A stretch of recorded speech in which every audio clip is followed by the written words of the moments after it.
Hello friends, नमस्कार दोस्तों। मैं दुष्यंत आपका ऑनलाइन मैथ में स्वागत करता हूं।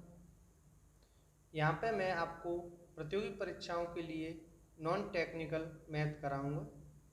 इसमें मैं आपको अर्थमेटिक, अंकगणित, geometry, coordinate geometry, mensuration, algebra आदि टॉपिक्स कराऊंगा।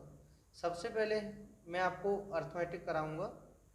अर्थमेटिक्स में देखते हैं कौन कौन से टॉपिक्स हैं जिन्हें मैं कवर अप कराऊंगा। सबसे पहले ये अर्थमेटिक के अंदर में नंबर सिस्टम देखेंगे। नंबर सिस्टम, इसे हिंदी में कहते हैं संख्या पद्धति।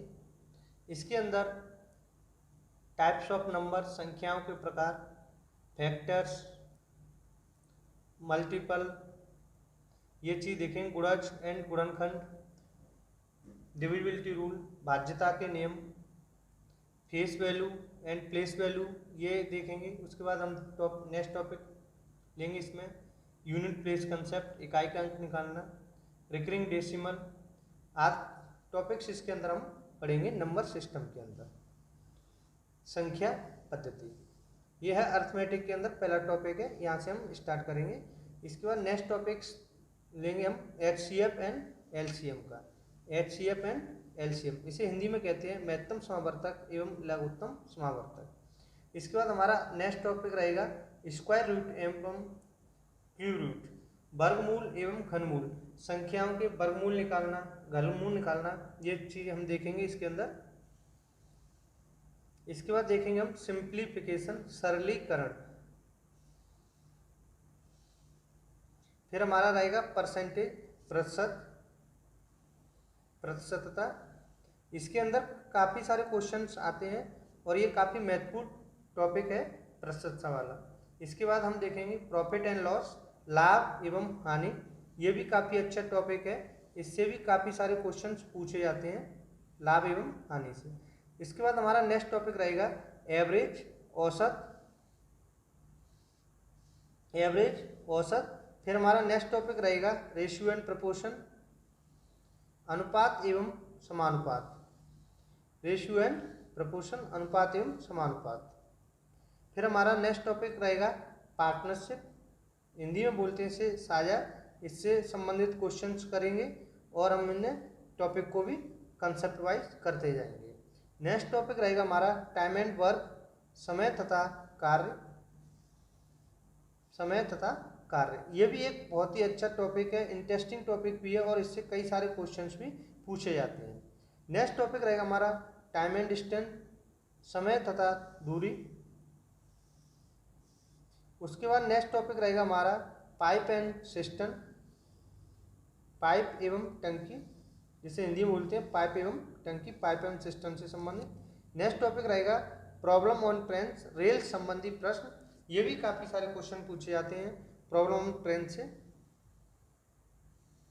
रेल संबंधी प्रश्न, problem on trains. Next topic रहेगा हमारा बोर्ड्स एंड स्ट्रीम, धारा तथा नाव से संबंधित टॉपिक रहेगा। बोर्ड्स एंड स्ट्रीम, धारा तथा नाव से संबंधित। नेक्स्ट टॉपिक रहेगा हमारा प्रॉब्लम ऑन एजेस, आयु संबंधी प्रश्न, प्रॉब्लम ऑन एजेस, आयु संबंधी प्रश्न। इसमें आयु से रिलेटेड क्वेश्चन पूछे जाते हैं, जैसे ए की आयु बी से 10 वर्ष अधिक है तो बताइए ए कितने वर्ष बाद बी का दोगुना या तिगुना, इस तरीके से पूछे जाते हैं। नेक्स्ट टॉपिक रहेगा हमारा simple interest and compound interest, इसे हिंदी में बोलते हैं साधारण ब्याज एवं चक्रवृद्धि ब्याज, साधारण ब्याज एवं चक्रवृद्धि ब्याज, CI and SI। Next topic रहेगा हमारा एलिगेशन एंड मिक्सर, मिश्रण, जिसे हिंदी में कहते हैं मिश्रण, एलिगेशन एंड मिश्रण। इसके बाद नेक्स्ट टॉपिक रहेगा हमारा रेसिस, जिसे बोलते हैं हम दौड़, दौड़ से भी संबंधित एक दो क्वेश्चन पूछे जाते हैं जो कभी कभी। नेक्स्ट टॉपिक रहेगा हमारा कैलेंडर, ये भी बहुत छोटा सा टॉपिक है, इससे भी कभी कभी क्वेश्चन आ जाते हैं। नेक्स्ट टॉपिक रहेगा हमारा क्लॉक, क्लॉक घड़ी से संबंधित क्वेश्चन रहेंगे। ये थे हमारे अर्थमेटिक के मेन टॉपिक्स जिन्हें हम कवर अप करेंगे। इसमें जो सबसे ज़्यादा मेन है वो आपका परसेंटेज है, लाभ एवं हानि है, और आपका रेशियो प्रपोर्शन है, टाइम एंड वर्क है, टाइम एंड डिस्टेंस है, इनसे काफ़ी सारे क्वेश्चन आते हैं। अर्थमेटिक के अंदर मैक्सिमम क्वेश्चन यहीं से लिए जाते हैं। ये था हमारा अर्थमेटिक का सिलेबस जो हम इसमें से कवर अप करेंगे। आज हम स्टार्ट करते हैं नंबर सिस्टम से। नंबर सिस्टम के अंदर हम सबसे पहले पढ़ेंगे संख्याओं के बारे में। नंबर्स क्या होते हैं, जैसे वास्तविक संख्या, काल्पनिक संख्याएं क्या हैं, इमेजिनरी नंबर, परमेय संख्या, अपरमेय संख्या, इंटीजर, फ्रैक्शन, भाज्य संख्या, ये आगे हम देखेंगे। आज हम स्टार्ट करते हैं नंबर सिस्टम से। इसमें सबसे पहले हम पढ़ रहे हैं नंबर्स के बारे में। संख्या, नंबर्स संख्याएं, हिंदी में कहते हैं ना संख्या।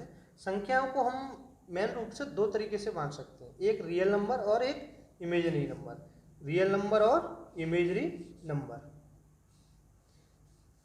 रियल नंबर वो नंबर है जो कि एग्जिस्ट करते हैं, या जिसे हम कह सकते हैं एक संख्या रेखा पर हम प्रदर्शित कर सकते हैं, उन्हें हम रियल नंबर कहते हैं। इन्हें हिंदी में हम कहते हैं वास्तविक संख्याएं। क्या कहते हैं? वास्तविक संख्याएं। इमेजिनरी नंबर को कहते हैं हम काल्पनिक संख्या। हिंदी में क्या कहते हैं? इमेजिनरी नंबर को काल्पनिक संख्या।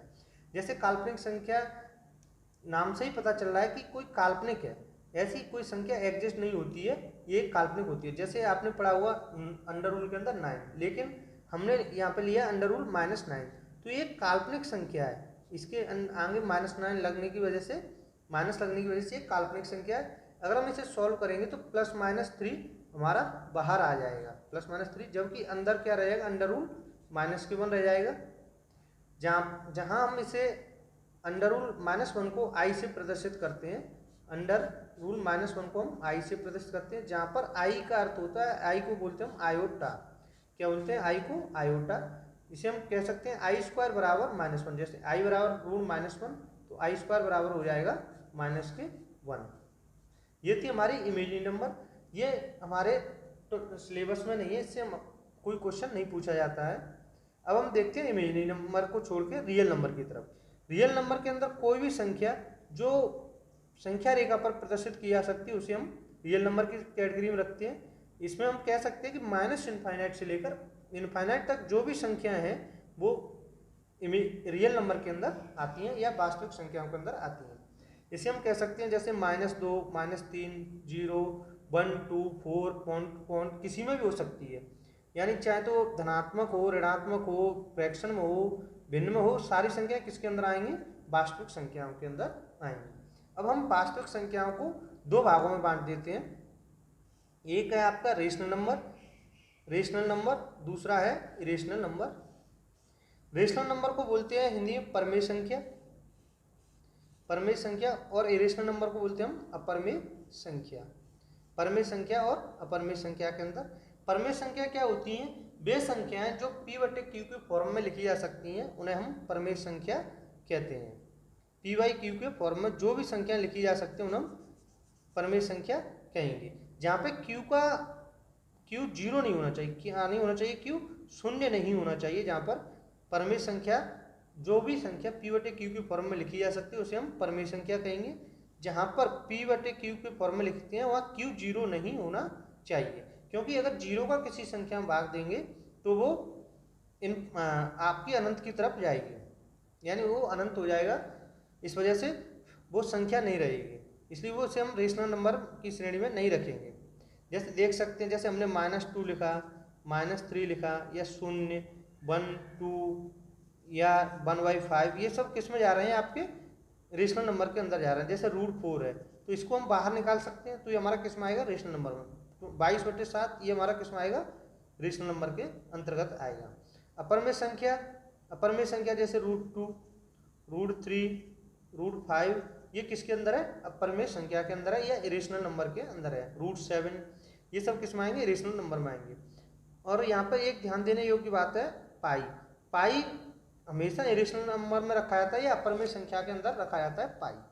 पाई का मान वैसे हम रखते हैं 22/7, जो कि रेशनल संख्या है, यानी ये P/Q के फॉर्म में है और ये पाई है, इसलिए ये पाई तो आपका इधर गया अपरमेय संख्या में।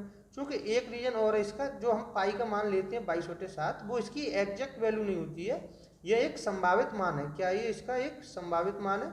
इसलिए 22/7 आपका किधर आता है? परमेय संख्या में, और पाई रेशनल नंबर की तरफ जाता है। अगर जैसे -2 है, तो ये भी आपका किस में आएगा, रेशनल नंबर में आएगा। इसे हम पीओटी क्यू के फॉर्म में लिखेंगे तो हम नीचे 1 लगा सकते हैं, किसी भी संख्या के नीचे 1 लगा दीजिए, कोई दिक्कत नहीं है। तो वो किस में आएगा, आपका पीओटी क्यू के फॉर्म में बन जाएगा, तो रेशनल नंबर के अंदर आएगा। रेशनल नंबर √2, √3, √5 और पाई था। अब हम आगे बढ़ते हैं, देखते हैं रेशनल नंबर। रेशनल नंबर को हमने बांटा इंटीजर और फ्रैक्शन के अंदर, यानी कि रेशनल नंबर था, इरेशनल को वहीं छोड़ दिया, रेशनल को हम गए, यानी परमेय संख्या को हमने इंटीजर और फ्रैक्शन में बांटते हैं। किसमें, इंटीजर और फ्रैक्शन में। इंटीजर का अर्थ है यहाँ पे पूर्णांक। इंटीजर का क्या होता है, अर्थ होता है पूर्णांक, यानी कि जो अंक पूरा लिखा हुआ हो, यानी बटे में न हो, उसे हम क्या कहेंगे, आपका पूर्णांक कहते हैं। पूर्णांक में जैसे देख लो -3, -2, -1, 0, 1, 2, 3, 4, कुछ भी संख्या हो उसे हम क्या कहेंगे, पूर्णांक की श्रेणी में रखेंगे, पूर्णांक कहेंगे। यानी पूर्ण रूप से संख्या हो, बटे में ना हो उसकी, यानी फ्रैक्शन में ना हो, उसे कहेंगे फ्रैक्शन। फ्रैक्शन देखते हैं, फ्रैक्शन में क्या होता है, भिन्न। जैसे हिंदी में हम कहते हैं भिन्न, फ्रैक्शन का अर्थ हिंदी में क्या है, भिन्न। इसे हम x/y में लिखते हैं, जैसे यानी कि फ्रैक्शन को हम x/y के रूप में लिखते हैं। x/y की फॉर्म में होता है फ्रैक्शन, जहाँ पर इसे हम फ्रैक्शन को 4 भागों में बांट सकते हैं, proper fraction, improper fraction, mixed fraction, compound fraction. Mixed fraction और कंपाउंड फ्रैक्शन। प्रॉपर फ्रैक्शन का अर्थ है जैसे 4/5, 4/5, यानी इसे हम देख सकते हैं कि इसकी वैल्यू 1 से कम है, या 4/5 1 से क्या है, छोटा है, तो ये किस में आएगा, प्रॉपर फ्रैक्शन में आएगा, यानी बिल्कुल सही फ्रैक्शन है, तो उसे हम किस में रखेंगे, जो जिसकी वैल्यू 1 से कम होगी वो प्रॉपर में आएगा, जिसकी वैल्यू 1 से अधिक होगी, जैसे 5/4 की वैल्यू 1 से अधिक है, तो ये आपका किस में जाएगा, इम्प्रॉपर फ्रैक्शन में जाएगा, यानी इसकी वैल्यू क्या है, 1 से ज़्यादा है, इसलिए ये आपका इम्प्रॉपर फ्रैक्शन में जाएगा। और प्रॉपर में कौन सा आएगा, जो जिसकी वैल्यू 1 से कम है। मिक्स में क्या है, एक आपका पूर्णांक है और दूसरा आपका क्या है, फ्रैक्शन पार्ट दिया है, यानी भिन्न पार्ट दिया है, तो ये किस में आ गया, मिक्स्ड फ्रैक्शन में आ गया। कंपाउंड फ्रैक्शन का अर्थ है जैसे 2/3 ऑफ 3/4, ऑफ दिया हो या का दिया हो, तो ये आपको किस में आता है, कंपाउंड फ्रैक्शन के अंदर आएगा, यानी बटे में दिया हो, यानी 2/3 ऑफ लग जाए या का लग जाए, तो किस में आएगा, कंपाउंड फ्रैक्शन के अंदर आएगा। प्रॉपर देख लिए, प्रॉपर, इम्प्रॉपर, मिक्स्ड और कंपाउंड फ्रैक्शन। नेक्स्ट देखते हैं हम इंटीजर पे, देखते हैं इंटीजर हमने देखा जो पूर्ण संख्या हो, यानी वो बटे में ना हो, तो उसे हम इंटीजर रखते हैं। इंटीजर में भी देखो ये वाला है, ये 0 से इधर का पार्ट है, ये सब माइनस वाला है, तो हम इसे क्या कहेंगे, निगेटिव इंटीजर। क्या कहेंगे हम इसे, निगेटिव इंटीजर, या हिंदी में कह सकते हैं इसे ऋणात्मक पूर्णांक। क्या कहेंगे, ऋणात्मक पूर्णांक। 0 से इस तरफ का है जो, उसे हम कहते हैं पॉजिटिव इंटीजर। ये सारे के सारे नंबर किस में है, पॉजिटिव में है, तो इसे हम क्या कहेंगे, पॉजिटिव इंटीजर, या हिंदी में कहेंगे धनात्मक पूर्णांक। धनात्मक पूर्णांक। 0 से जो माइनस की तरफ है उन्हें हम ऋणात्मक पूर्णांक कहते हैं, और जो धनात्मक की तरफ है उन्हें हम धनात्मक पूर्णांक कहेंगे। अच्छा, 0 रह गया आपका उदासीन पूर्णांक। 0 क्या कहलाएगा आपका, उदासीन पूर्णांक या नेचुरल इंटीजर कहलाएगा। क्या कहलाएगा, नेचुरल इंटीजर कहलाएगा। अब हम देखते हैं धनात्मक पूर्णांक, जो पॉजिटिव इंटीजर है, उससे हम आगे देखते हैं। इसे हमने 2 भागों में बांट दिया, एक आपका नेचुरल नंबर, दूसरा है आपका होल नंबर। कौन सा, एक नेचुरल नंबर, दूसरा है आपका होल नंबर में, यानी कि हमने जो धनात्मक पूर्णांक था उसे हमने नेचुरल नंबर और होल नंबर में बांट दिया। होल नंबर को कहते हैं हम पूर्ण संख्या, होल नंबर को क्या कहते हैं, पूर्ण संख्या। नेचुरल नंबर को कहते हैं हम प्राकृतिक संख्या। नेचुरल नंबर को हम क्या कहते हैं, प्राकृतिक संख्या। होल नंबर को कहते हैं पूर्ण संख्या। इनमें अंतर क्या होता है, जो प्राकृतिक संख्या होती है वो प्रकृति की देन है, यानी कि 1 से स्टार्ट होती है। जिन्हें हम काउंट करते हैं, कहाँ से करते हैं काउंट, 1 से काउंट करते हैं, 1 2 3 4 5 6, ऐसे जो भी अनंत तक संख्या होती है वो किसमें आएंगी, आपकी प्राकृतिक संख्याओं के अंदर आएंगी। जबकि होल नंबर में क्या होता है, होल नंबर 0 और आ जाता है, यानी कि 0 और आ गया, इस तरीके से वो संख्या क्या होगी, पूर्ण हो गई। जब तक 0 नहीं था, जब तक 0 नहीं था, तब तक वो संख्या क्या थी, अपूर्ण थी। 0 आने से संख्या क्या बन गई, पूर्ण बन गई, तो उसे हम कहेंगे पूर्ण संख्या। पूर्ण संख्या में क्या है, 0 आ जाता है, जबकि प्राकृतिक संख्या में 0 नहीं होता है। प्राकृतिक संख्या 1 से स्टार्ट होती है और पूर्ण संख्या 0 से स्टार्ट होती है। एक क्वेश्चन, इन पर क्वेश्चन बनता है, जैसे क्वेश्चन आता है कि प्रथम n प्राकृतिक संख्याओं का योग क्या होगा। यानी कि प्रथम n प्राकृतिक संख्या, जैसे हम देखना चाहें 1 से 4 तक संख्या इनका योग क्या होगा, तो 4 3 7 2 और 1 10, यानी कितना होगा 10। तो इसके लिए सूत्र होता है n+1/2। क्या होता है, अगर n प्राकृतिक संख्याओं का योग पूछे तो इसके लिए हम क्या लगाएंगे, n+1/2 का प्रयोग करेंगे। जबकि अगर यही बात इधर पूछो होल संख्या में, होल नंबर में कितना होगा, उसमें शून्य भी आ जाता है। यानी कि अगर ये कहे प्रथम 4 पूर्ण संख्याओं का योग 1 2 3 4, यानी 3 तक लेंगे, तो इसका सूत्र क्या होता है, n+1/2। ये होता है n+1/2, और ये होल नंबर में होता है n+1/2। इतना क्लियर हो गया। एक बार और देखते हैं नंबर को हमने दो भागों में लिया, एक रियल नंबर, दूसरा इमेजिनरी नंबर, यानी वास्तविक संख्या और काल्पनिक संख्या। वास्तविक संख्याओं को जो माइनस इनफाइनाइट से इनफाइनाइट तक थी वास्तविक संख्या है, काल्पनिक संख्या जो काल्पनिक थी, जैसे अंडर रूट माइनस को हमने +-3 -1 रखा, आई को आयोटा में रखा, तो ये आपकी इमेजिनरी नंबर हो गए। इधर हमने देखा रियल नंबर को हमने दो भागों में बांट, रेशनल और इरेशनल, यानी परमेय और अपरमेय संख्या के अंदर, परमेय और अपरमेय। फिर हमने परमेय संख्या को हमने बांटा इंटीजर और फ्रैक्शन के अंदर, इंटीजर और फ्रैक्शन यानी पूर्णांक और भिन्न के अंदर। इंटीजर में हमारा पॉजिटिव इंटीजर, नेगेटिव इंटीजर था, और फ्रैक्शन के अंदर हमारा proper fraction, improper fraction, mixed fraction और कंपाउंड फ्रैक्शन था। फिर हमने जो पॉजिटिव इंटीजर था इसीलिए हमने होल नंबर और नेचुरल नंबर, होल नंबर जो 0 से स्टार्ट होता है, नेचुरल नंबर जो 1 से स्टार्ट होता है, वो हमने देखा। अगर इनका योग निकालना है प्रथम n संख्याओं का, तो इसका होता है n+1/2 और इसका होता है n-1/2। अब हम देखते हैं आगे, नेक्स्ट है हमारा नेचुरल नंबर। क्या है हमारा नेचुरल नंबर, यानी प्राकृतिक संख्या। प्राकृतिक संख्या है नेचुरल नंबर। हमने नेचुरल नंबर को देखा था 1 से स्टार्ट थी नेचुरल नंबर, तो इन्हें हम कैसे बांटते हैं, नेचुरल नंबर प्राकृतिक संख्या। इसे हमने सम संख्या 3 भागों में बांट लिया, सम संख्या, विषम संख्या और अभाज्य संख्या के अंदर। किसके अंदर, सम संख्या, विषम संख्या और अभाज्य संख्या में बांट दिया। यानी नेचुरल नंबर से हमारी सम संख्या बनी, विषम संख्या बनी और अभाज्य संख्याएं बनी है। यानी नेचुरल नंबर से हम आगे पढ़ रहे हैं सम संख्या। सम संख्या को इंग्लिश में कहते हैं इवन नंबर, इवन नंबर। विषम संख्या को कहते हैं ऑड नंबर, और अभाज्य संख्या को कहते हैं प्राइम नंबर। प्राइम नंबर काफ़ी इंपॉर्टेंट है, बहुत ही महत्वपूर्ण संख्या है ये प्राइम नंबर। हमने देखा सम संख्या, विषम संख्या और अभाज्य संख्या। सम संख्याएं क्या होती हैं, जैसे हम जानते हैं जिनमें 2 से डिवाइड हो जाए वो क्या कहलाती हैं, आपकी सम संख्याएं कहलाती हैं। जैसे 2 4 6 8 10, ये सब किसकी श्रेणी में आएंगी, सम संख्याओं के अंदर आएंगी। जबकि विषम संख्या क्या होती है 1 3 5 7 9, यानी कि जिनमें 2 का भाग ना जाए वो क्या आएंगी, विषम संख्याएं कहलाएंगी। 1 3 5 7 9। अभाज्य संख्याएं क्या होती हैं, अभाज्य संख्याएं इनके बारे में हम देखेंगे। अभाज्य संख्या होती हैं वह संख्या जो एक अथवा स्वयं से विभाजित हो, उसे हम क्या कहेंगे, अभाज्य संख्या कहेंगे। अभाज्य संख्या जैसे 2 3 5 7, यानी 2 एक अभाज्य संख्या, सबसे छोटी अभाज्य संख्या 2 है, फिर 3 है, 5 और 7 है। इधर देखते हैं हमने सम संख्या। सम संख्या हम देखा जिनमें 2 का भाग चला जाए वो सम संख्या कहलाती है। 2 4 6 8 10, यानी कि ये जो 2 से पूर्णतः विभाजित हो जाए वो सम संख्या कहलाती हैं। विषम संख्या जिनमें 2 का भाग न जाए। सम संख्या देखो, सम संख्याओं का अगर हमें जैसे n सम संख्या दी हैं, यानी कि 1 से सम संख्या दी है n तक, और हमें n संख्याओं का योग निकालना हो, क्या निकालना हो, n सम संख्याओं का हमें योग निकालना हो, तो उसके लिए हम क्या करेंगे, उसके लिए हम फॉर्मूला लगाते हैं n+1। क्या लगाएंगे हम, n+1।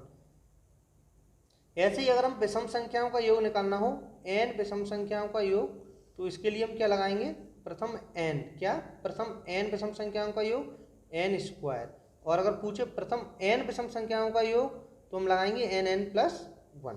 ठीक, ये हो गई हमारी सम संख्या और विषम संख्या। अब देखते हैं हम अभाज्य संख्या यानी प्राइम नंबर के बारे में। अभाज्य संख्या जिसे हिंदी में कहते हैं अभाज्य संख्या, इंग्लिश में कहते हैं इसे प्राइम नंबर। ये काफ़ी महत्वपूर्ण है प्राइम नंबर। अब इसके बारे में समझते हैं अभाज्य संख्या क्या होती है। अभाज्य, भाज्य का मतलब जिसमें भाग जा रहा है, अभाज्य मतलब जिसमें भाग ना जाए। वह संख्या जो एक और स्वयं से विभाजित हो, वह संख्या जो एक और स्वयं से, किससे हो, एक से हो और स्वयं से विभाजित हो, वह आपकी अभाज्य संख्या कहलाती है, यानी प्राइम नंबर कहलाती है। जैसे आपका 2 है, 2 में किसका भाग जाएगा, 1 का जाएगा और 2 का जाएगा। 3 है, 3 में 1 से जाएगा और 3 से जाएगा, यानी 1 से तो भाग सब संख्याओं में चला जाता है। अब उसके बाद जो संख्या अपने आप से और कटती हो बस, और किसी से ना कटे तो वो किस में आएगी, अभाज्य संख्या में आएगी। जैसे 3 है, 5 है, 5 1 से कटेगा और 5 से कटेगा। 7 है, 1 से कटेगा और 7 से कटेगा, तो ये किस में आएगा, अभाज्य संख्या आ गया। यानी अभाज्य संख्या को हमने देखा वह संख्या जो एक और स्वयं से विभाजित हो उसे हम क्या कहते हैं, अभाज्य संख्या कहते हैं। एक नेक्स्ट चीज है इसके बारे में, वह संख्या जिसके केवल 2 गुणनखंड हो। इसके केवल गुणनखंड कितने होंगे, यानी फैक्टर कितने होंगे, केवल और केवल 2।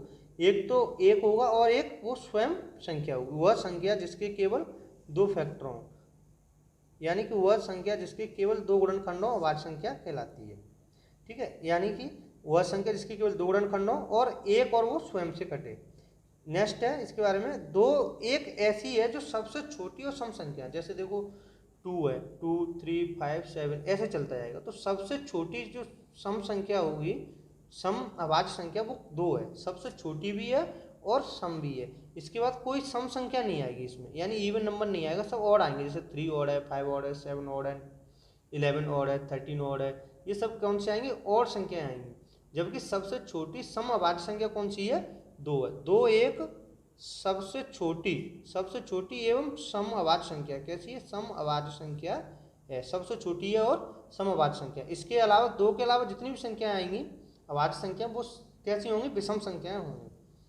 नेक्स्ट है 3 से बड़ी कोई भी अभाज्य संख्या, 3 से बड़ी कोई भी हो, जैसे 2 तो निकल गया, 3 से बड़ी जैसे 5 है, 7 है, 11 है, 13 है, 17 है, 19 है, तो जितनी भी 3 से बड़ी अभाज्य संख्या आएंगी, 3 से बड़ी कोई भी अभाज्य संख्या हमेशा किस फॉर्म में होगी, 6n प्लस माइनस 1 के फॉर्म में रहेगी, 6n प्लस माइनस 1 के में।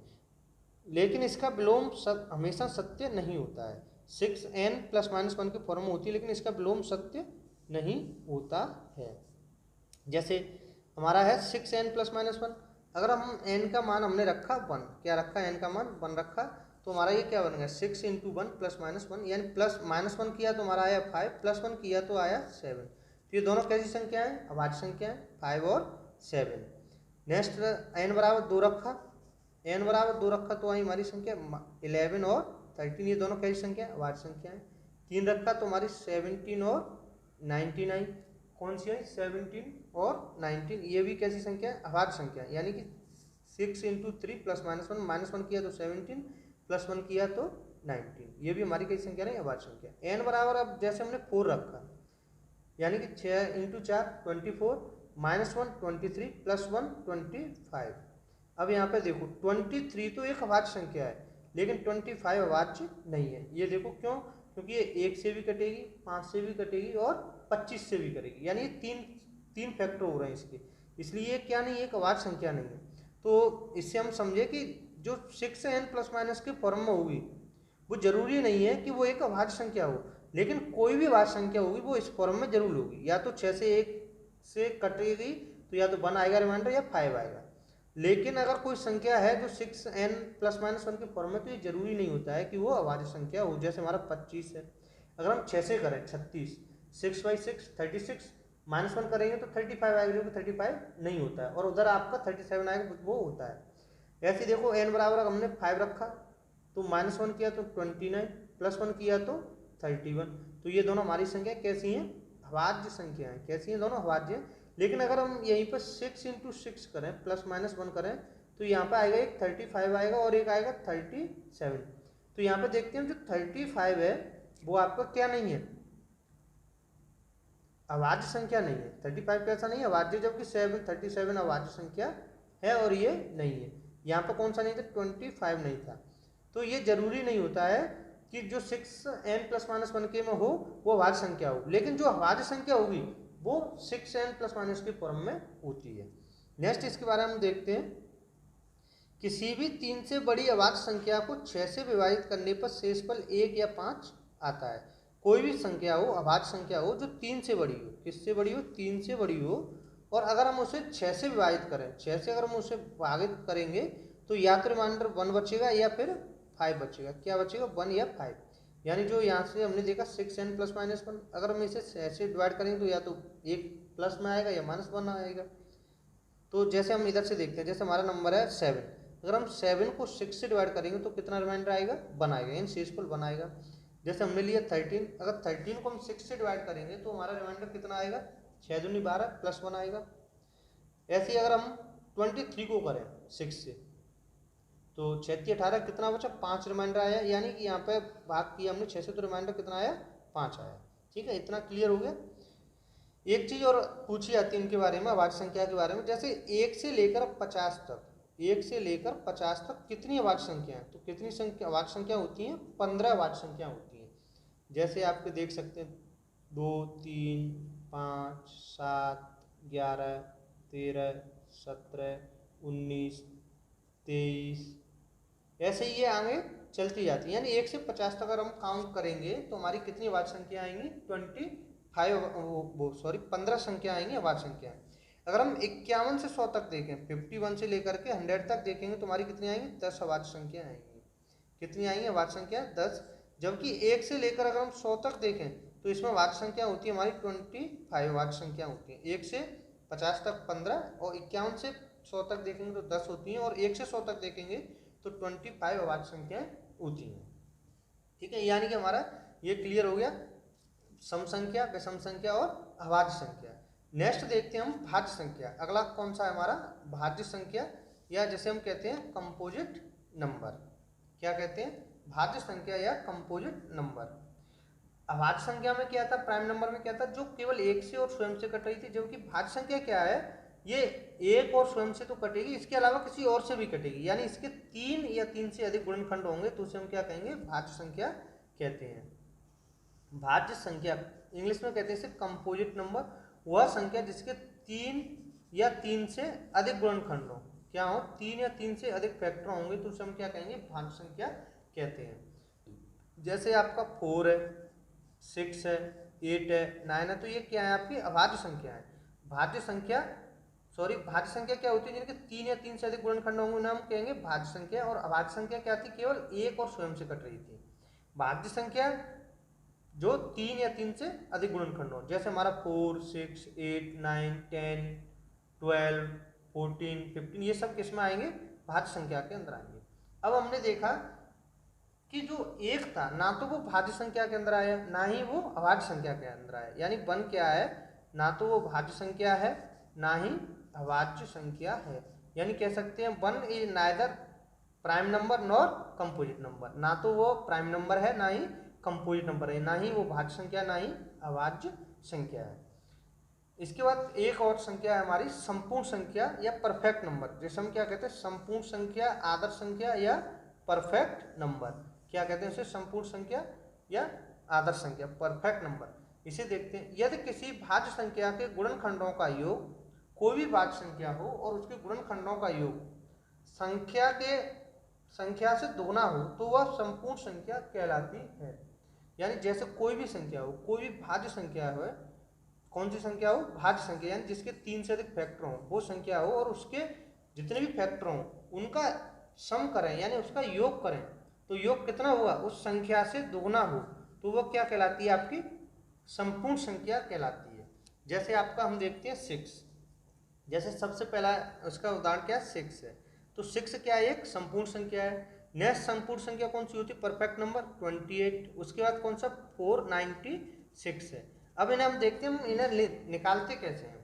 अगर हमें देखना है कि कोई संख्या संपूर्ण संख्या है, इसके बाद कौन सी होगी, तो उसके लिए हम क्या करेंगे, इसके लिए हमारा सूत्र होता है 2 पे पावर p माइनस 1 इंटू 2 पे पावर p माइनस के 1, यानी 2 पे पावर है p माइनस 1 कोष्टक के अंदर 2 पे पावर p माइनस 1, यानी ये यहाँ पूरे में से माइनस है और ये पावर में माइनस है, यानी p माइनस 1 2 पे पावर है उसमें p माइनस 1 है, जबकि ये 2 पे पावर p है फिर माइनस 1 है। तो इससे हम क्या निकालते हैं, संपूर्ण संख्या। जहाँ पर क्या है आपका जो p होता है, जो पावर में p है, ये क्या है, आपकी प्राइम नंबर होता है, यानी अभाज्य संख्या होती है। क्या होती है, ये अभाज्य संख्या यानी प्राइम नंबर होता है। जैसे हम देखते हैं 6 है, आपका 6 क्या है, एक सबसे छोटा प्राइम नंबर है, वो सबसे छोटा परफेक्ट नंबर है। तो इसके लिए हम कैसे देखेंगे, जैसे 6 है तो इसके फैक्टर कौन कौन से होंगे, 6 के फैक्टर होंगे 1, 2, 3 और 6। कितने फैक्टर हो गए इसके? 4 फैक्टर हो गए। अगर हम इन चारों को जोड़ें तो इनका सम कितना होगा, इनका योग कितना होगा? जैसे 6, 3, 9, 2, 11 और 1, 12। इनका सम कितना हुआ? 12। कितना सम हुआ? 12, जो कि इस संख्या का कितना है? डबल है। अगर इस संख्या से देखा जाए तो संख्या का क्या है? डबल। तो ये 12 इसका क्या है? योग, यानी कि इसके जो फैक्टर हैं या इसके जो गुणनखंड है उनका योग कितना है? 12। तो ये संख्या से दोगुना है। तो जो जिस संख्या के फैक्टरों का योग संख्या से दोगुना होगा उसे हम क्या कहेंगे? आदर्श संख्या कहते हैं। अब जैसे हम देखते हैं इस सूत्र के द्वारा हम निकाल सकते हैं, जैसे 2 पे पावर p माइनस 1, कोष्टक के अंदर 2 पे पावर p माइनस 1। यहाँ पे p क्या है? प्राइम नंबर है। प्राइम नंबर यानी p की पहले हम वैल्यू क्या रखेंगे? 2। अगर p की वैल्यू 2 रखेंगे तो क्या होगा? 2 माइनस 1 यानी 2 पे पावर 1 इंटू 2 पे पावर 2 4 माइनस 1 3। कितना हो गया? 6। तो हमारा पहला नंबर क्या है? 6। अगर हम p बराबर नेक्स्ट प्राइम नंबर रखें यानी 3 रखें तो क्या आएगा? जैसे 2 पे पावर 3 माइनस 1 यानी 2। कितना होगा? 2 पे पावर 3 माइनस 1। अगले क्वेश्चन 2 पे पावर 3 माइनस 1, ये कितना हो गया? 8 यानी 2, 3 माइनस 1 यानी 2 पे पावर 2 यानी 4। ये कितना हुआ? 2 पे पावर 3 8 माइनस 1 यानी 7। तो कितना हो गया? 28। ये कौन सा हुआ? दूसरा परफेक्ट नंबर हुआ। ये पहला फर्स्ट परफेक्ट नंबर हुआ। इसी तरीके से अगर हम p बराबर 5 रखेंगे तो हमारा कितना आएगा? 496 आएगा। नेक्स्ट अगर हमें निकालना है परफेक्ट नंबर तो हम p बराबर क्या रखेंगे? 7, यानी प्राइम नंबर रखते जाएंगे। 2, 3, 5, 7, 11, 13 इस तरीके से रखते हुए हम संख्याओं को निकाल सकते हैं। इस तरीके से आज का हमारे जो टॉपिक था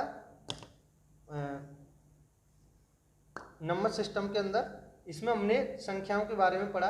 अब जो हम कल पढ़ेंगे नेक्स्ट वीडियो में वो हमारा रहेगा फैक्टर एंड मल्टीपल, यानी कि गुणज और गुणनखंड, उनके बारे में हम देखेंगे। आज हमने क्या क्या देखा? संख्याओं के बारे में देखा, कौन कौन सी संख्या होती हैं, वास्तविक संख्या, अवास्तविक संख्याएं, परमेय संख्या, परमेय संख्या, भाज्य संख्या, अभाज्य संख्या, संपूर्ण संख्या, आज इनके बारे में देखा। नेक्स्ट वीडियो में कल हम फिर मिलेंगे, उसमें हम देखते हैं फैक्टर और मल्टीपल के बारे में बात करेंगे। Thank you for watching.